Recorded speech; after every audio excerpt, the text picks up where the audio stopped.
What's going on, everyone? Trust the Buzz here. If you're new to the channel, I make Charlotte Hornets content. So if that interests you, make sure you go ahead and hit that subscribe button down below. Sorry for the change up. My whole office area has changed. So, I mean, it is what it is. I had to change, the way I record videos, but hopefully this is okay with y'all. But anyway, in today's video, we're going to be talking about the state of the Charlotte Hornets. There's not really much to say. We're not going to really go into detail. I'm kind of going to just give my thoughts and just about where do I see the Charlotte Hornets going, if it's even possible. And I mean, spoiler alert, it's not really. At least I don't see it. But yeah, we're just going to talk about a lot today. So really, the main thing I want to talk about is just like the individual players, about where they could be going or the moves we could make. Because as far as like X's and O's and how the players are playing, I don't really think it matters. As of right now, because of the fact that we're missing everyone. We don't have the full team together. Guys are just not able to play their role that they kind of were, signed or traded for or drafted to do. So we're just going to talk about the future state of the Hornets, or just where they are right now and then how that goes into the future. So really, we're almost in purgatory, to be honest with you. With Gordon Hayward, let's start. I know that's a hot topic with him being an expiring. Teams know he's an expiring. I don't think he's enough for a team to be like, we're willing to give up pieces in order to get Gordon Hayward. So they might just think, because the Hornets are in no shape or form, like it would make no sense for them to keep him past the deadline. And I think teams know that. So I'm not saying it's impossible that we'll get anything for Gordon Hayward, but it's just I don't see it to be very likely, simply because of the fact that it wouldn't make sense for us to keep him past the deadline, as I said. And I think, once again, teams know that, and we're just going to be forced to buy him out. I think that's just going to be the case. I hope I'm wrong, but as of right now, from what I see and what I understand, I think that's just going to be the case. It's unfortunate because of the fact that Gordon Hayward just quite hasn't been really what we wanted him to be.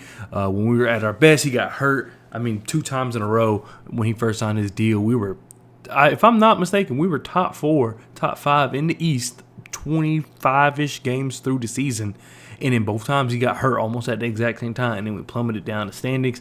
The second year, the 43 and 39 year, I think we were able to kind of, it hurt at first, but then the team was kind of able to find their way and go and move forward. And it got to the point where, we may not even need Gordon Hayward, but you really couldn't trade him then because he was always hurt, and for that price tag, it just didn't make any sense. And then the year after, same thing. Really couldn't trade him. Really couldn't evaluate him either if you're another team, because he's playing on the Hornets, who they're missing LaMelo basically all season, Miles Bridges, of course, all season. So it was just a lot going on. So you really couldn't evaluate him and know if you even wanted to trade him if you're another team. And then this year, it's just like the Hornets aren't going to keep him, so we might as well. I mean, we might get lucky and maybe get something for him, but I just don't see it. So that's just kind of how I feel about the whole Gordon Hayward situation. And then you got Terry Rozier. I think he's playing excellent when he's healthy. Him and LaMelo do not play well together. It just is what it is. And I think people, when I say don't play well together, I mean, if you look at their stats, they play just fine. But Terry is way better when LaMelo's not on the floor with him. LaMelo's way better when Terry's not on the floor with him. And yes, they've been able to find a medium, but the way the rest of the team is organized, it's just never going to work. I think that's something you also have to think about. I think people look at that and say, well, Terry's still putting up these numbers and he can do that with LaMelo, and it's no. Because when Terry has to have the ball in his hand, and so does LaMelo, if you want to maximize what they do, and that's the whole point. And you just can't get that with both of them on the floor at the same time, unfortunately. It just is what it is. And you can't really move Terry to the bench because he's been playing out of his mind in that price tag. I just don't see that price tag being a way of the Hornets being like, we can move him to the bench and it'll just be fine. No, you need a solid 2. And I don't know. They make it find out how to work. But if I'm Terry, I wouldn't want to go to the bench either. I'm not saying Terry has verbally said he wouldn't go to the bench or anything like that. But I am saying that if I'm Terry, I'm having the season I'm having on a bad team, I would like my chances to play. If I'm going to be coming off the bench, at least for a good team. I'm not going to be coming off the bench for a bad team. So I can see that there. But it's just, at the end of the day, no matter what it comes down to, whether it's trading or moving players or cutting people, like I said, like Gordon Hayward, buying him out, it all comes down to the front office, and I just have no faith in this front office at all. Also, at this particular moment, it just doesn't make sense for the front office to make too many moves. That group of people is probably not going to be here next year. So why would they make moves and they're not here to reap the benefits or reap the repercussions? It just wouldn't make sense. You don't get anything out of it because it's not like you're doing it to save your season. If you're a 500 team and you make a certain trade and then boom, you're elevated into the playoffs and you're a good solid playoff team, that could save your job. There's nothing that Mitch Kupchack could do to save his job. So it's almost just like, why even bother? Why even bother? Especially with the contract running up. Why even bother making trades? And then also, there's no point in firing him because you're not having that much time. I will say that if you get in like an assistant GM or something, because I know I've seen people talk about the Brooklyn Nets assistant general manager, who I'm not too familiar with, but you would hope if he does come to Charlotte that he uses this time, because this is the thing. If Mitch Kupchack is going to get fired, you can't do it in February. You can't do it in the middle of January. You have to do it literally right now and then sign someone right now. And that's just not reasonable. I don't see how that can happen. I'm not saying it's impossible, but I just don't see how it happens. Because if you're signing an assistant GM, my thing is you would think that he has some type of knowledge about the league as a whole. So I really wouldn't be concerned about an assistant GM not being able to make moves as far as to improve this team. The only thing I would be worried about, especially considering where we are in the season, is does he have enough time to evaluate what he has? As far as kind of what direction he wants to go and because he also wouldn't have a coach. And I think it would take more time to find a coach than a GM personally.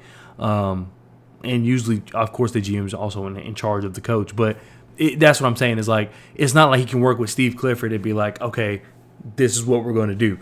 Mitch and Steve have to be gone. This is what I'm saying. It's just impossible that the front office or Steve Clifford is going to get fired before the season.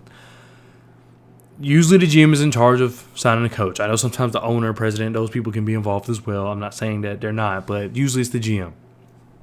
It's January 2nd as I'm recording this video. There's just not enough time. There's just not enough time to properly prepare the team the front office, the organization, the business part of it, to be ready for the trade deadline. Because you have to get started today. Literally, you cannot wait until the middle of the season. The middle of January. You have to get started today. So at least you can give whoever you get, coach, GM, whatever. You can get a GM without getting a coach, but still, it's just rough. It's not easy. But like I said, you have to do it right now. You have to fire them right now. And then on top of that, you have to get the GM, you have to get the coach. That's going to take a little bit. And then on top of that, you have to prepare and understand and evaluate what you currently have at this point in time to make a trade by the deadline. And I just don't see it happening. I would still be open to like a firing and hiring if the goal is for the off season. I think that would make a lot of sense because you've given them this entire time to realize, all right, who do we want, who do we don't want, from now until the end of the season. And then at the end of the season, once things kind of settle down and we go into like the real off season, then you could maybe start making moves there.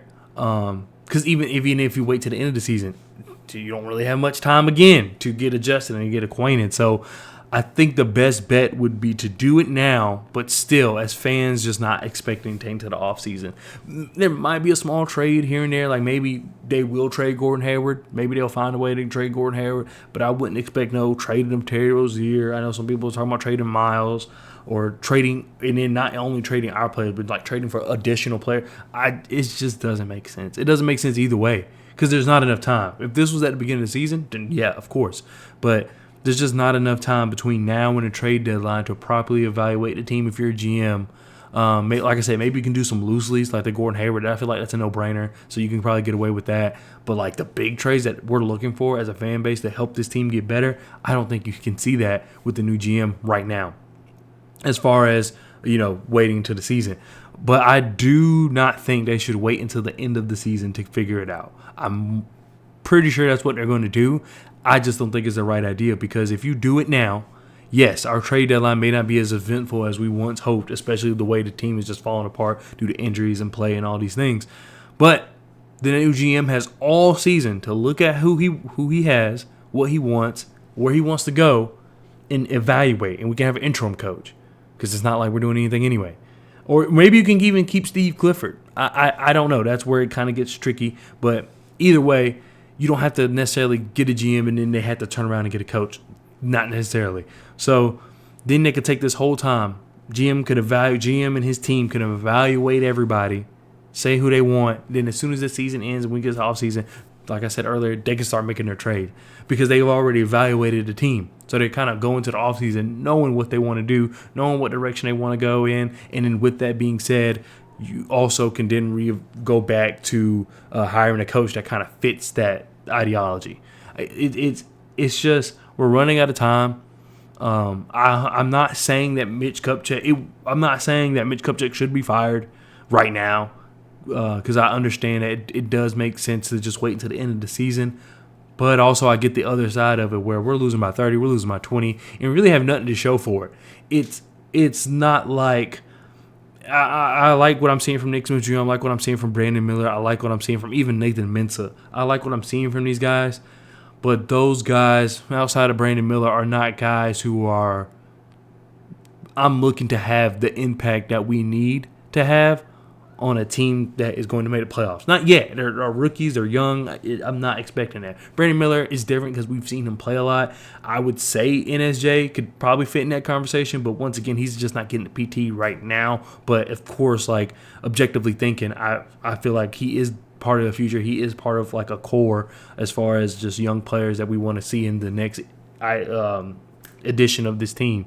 But I don't know yet. It's hard to say that without him getting the play that he needs, especially when now the play he is getting is because everyone's hurt. So it's just really difficult to really evaluate. But I don't know, man. I'm just really stuck. And if you have any ideas, let me know. But I really don't know where this team can go. A lot of things make sense. A lot of things don't make sense. It makes sense to, like I said earlier, go ahead and get it out the way. Don't expect a hefty trade deadline, but expect it. That our GM will be evaluating the team and understanding. Then once the offseason hits, boom, he'll make his move. I think that's fine. I also think that waiting to the end of the season, what is my cat doing? But I think waiting to the end of the season is also fine. Let me know what you think down in the comment section below. It's just really tough to kind of understand where this team exactly should go. It's tough. I get waiting to the end of the season because that's where everybody's contract's over, but you don't want to be like too little too late. But I also get that like doing it right now may not just be the best idea, but I also get, doing it right now does give whoever's in charge time to understand what they have. Because, of course, if I'm working, we'll just keep using the Brooklyn Nets guy just for an example. But if I'm him, the Brooklyn Nets are in a good position where they need his attention. So it's not like he's evaluating Charlotte Hornets. But if he were to go ahead and get the job, then he has to take time to evaluate the Hornets and understand what's going on. So it's a weird situation. And my friends laugh at me because I always joke and say we're worse than the almost the Timberwolves for whatever reason, but we're worse than the Pistons and worse than the Wizards. And while I don't truly believe that, what I do tell them is that our team was supposed to be good. And injuries, yes, have been a big part of it, but play has also been a part of it. Coaching has been a part of it. GM, front office has been a part of it. It's just been a lot of stuff to where this team can't be successful. And I was saying on Twitter last night, the worst part about this all is that we'll never get an explanation of why this team fell apart from the people responsible. And I mean, we probably won't hear from the players. We won't hear from coaches, GM. We'll never hear what happened. We can see a lot of what happened, but there's a lot of stuff that's still behind closed doors, like why the injuries are the way they are, as far as the injury report. It's just a lot of stuff that's adding up to the downfall of this team. So I don't know. Let me know what you think down in the comment section below, and I'll see you guys next time. Peace.